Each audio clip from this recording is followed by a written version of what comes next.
this wild, this criminal, this out in the open. I mean, not the Nazis, not the Soviets. I mean, this is, when you talk about financial criminal act, I mean, this is openly stealing money right in front of everybody and laughing at us. And then, I mean, there's never been anything like it. And they're openly setting up world government run by the bankers that did it.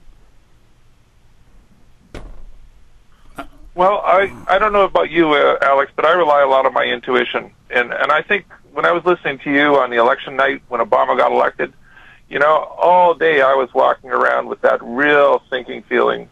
I haven't felt that bad in a long time. It was kind of like, you know, okay, this is it. It's here. And again, it wasn't because it was a black guy. It was watching the zombies, the slickness of the speech, like a Hollywood movie with epic music playing when he had his victory speech. It all was staged, and I've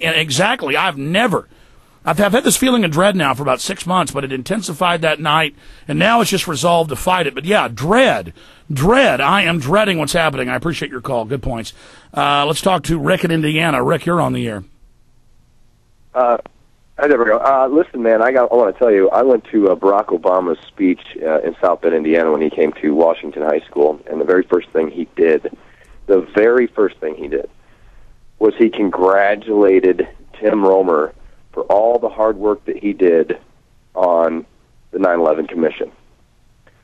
That was the very first thing that he did, right then and there. And I went there not to support him. I went there just to hear what he had to say. I wanted to hear what this guy had to say. I wanted to hear him speak. I wanted to see what the vibe was like. I wanted to see what the big rush was about. Oh, they're saying we're going to be tested. They're going to blow a bunch of stuff up, and he's going to grandstand, and all the conservatives are going to love him, and then they're going to start arresting people. Go ahead. Well, and one of the other things, when you had the colonel on, was it yesterday? Yeah. You know, he made some really good points, man, that I think that a lot of us are missing out on. The secondary war is actually the one that's here in our skin. The other war started a long time ago. And that's what people need to realize. And I've talked to you before, and I've told you before, man, just keep your heart soft as much as you can. And you have gone nuts before, and that's great. I understand the emotional side. And actually, it was when you dressed up like Darth Vader a long time ago that got me hooked on you, because I thought, who is this guy? And I have to commend you, man, because you know what, you've inspired me to be a man of truth, a man to seek out truth in all things. And, you know, you're a wise man, Alex. You're a wise man. And to be honest, I don't know how in the world your wife puts up with you, because I guarantee you're not leaving this stuff. Hold on just a minute. Hold on just a minute there. Okay? I'm going to skip this break and go ahead and finish up talking to... We're talking to Rick in Indiana, right? Yes, sir. Because these lines are going crazy here on my screen. So many... Okay. Rick, go ahead and finish up the point you were making. Just the point is that you have a gift, man, and I truly believe that. And the guy that you just talked to from Canada talking about intuition, that's what's actually taken over. I mean, before I even knew any of this stuff, I mean, I was literally a zombie. I was one of the sheeple, and I quit drinking my public water. I shut my television off. I literally quit a lifestyle that I was living, and finding out some of the truth and what's going on in my reality today. Encouraged me to go and find out the history of what's happened, the hijacking of this country a long time ago. This is all formulated, and it all goes way back. And one of the things, and they admit all of it, and they've done it over and over again in other countries.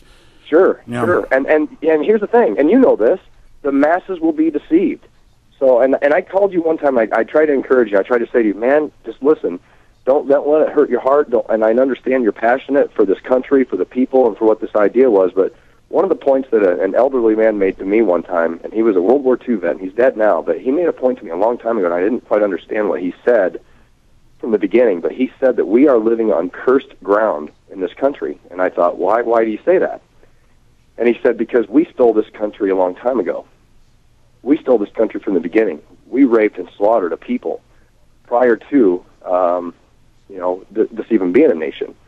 And he said the sovereignty of this nation is a falsehood to begin with. And he said, and what people should do, and I never got into it. I think I was maybe 16 or 17 at the time, and I just had my 37th birthday yesterday, so yay me, I made it. But he made a comment, and he said that, people should start doing a little research on who the people were that were here a long time ago and start looking into the lost tribes. Now, I haven't started doing that yet, but he was talking about the lost tribes of Israel. And I thought, how in the world did they get here? And I've always thought that. How did the Indians get here? Why did the South American Indians look different than the North American Indians, and the Samoans look different than the Hawaiians, and the Filipinos look different? It's like all this stuff, it's like we will never get to the bottom of it. Well, it's like Easter Island had a Caucasian group in it, and then they got overtaken by another group. Yeah, there's a whole nother history we don't know about, and all the Viking runes and the Vikings and pre modern Norse that they've dug up. We're out of time. I appreciate you calling, and we've got all these other callers, John.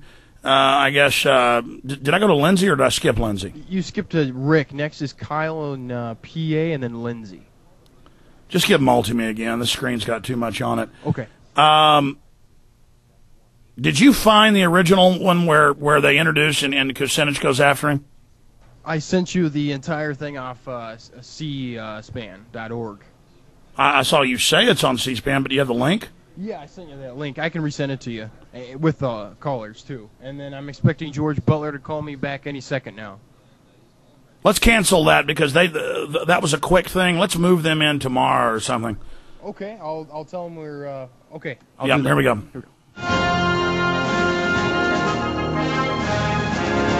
All right, I want to go to some of your phone calls, but I promised to air some of these clips, and these aren't even the best ones that we found. We're getting some of the most powerful clips, and tomorrow I'll play more of them. We have a guest coming up in about 22 minutes. And I also want to get to a few of your calls. So let's go ahead and play this short clip. And this short clip is just a response after Kashkari, after 20 minutes of talking to one of the other congressmen, will never answer any of the questions. So here it is. Thank you for the opportunity to be here today. Just to Mr. Cummings, I don't know how to work any harder than we're already working. And I take your feedback very seriously. That's why we're working as hard as we are, and we're just going to keep doing and trying to accomplish and meet your expectations. Thank you very much. If I may take the prerogative as chair to say, I don't think anyone questions, Mr. Kashkari, that you're working hard. Our question is who you're working for. That will conclude this first panel. I want to thank you for your presence here. As Mr. Cummings said, I know that it cannot have been easy. You've been answering questions for over 2 hours. I'm sorry, I got to play that again. I mean, folks, this went on for 4 hours, and I only got to watch an hour of it, and these are the clips I'm seeing from later in the hearing. The question is, who are you working for? This is Congress Questions. Who are you working for, Mr. Cashman? We're going to get this up in the Paul Watson story, so it's easy to find at the prisonplanet.com story he wrote. I've got to play this again. This is just unbelievable. I mean, I love it. This is the type of stuff. You're criminals. You don't work for us. We know you're scamming us. We don't want your New World Order. And they can't blow up all the congressmen's airplanes. They can't have martial law everywhere. If we just stand up and say, the emperor's wearing no clothes, you are criminals, you are the New World Order, we could arrest all these people. We could have our country and our world back. But until you get up off your butts out there and stop living in denial, it ain't going to happen.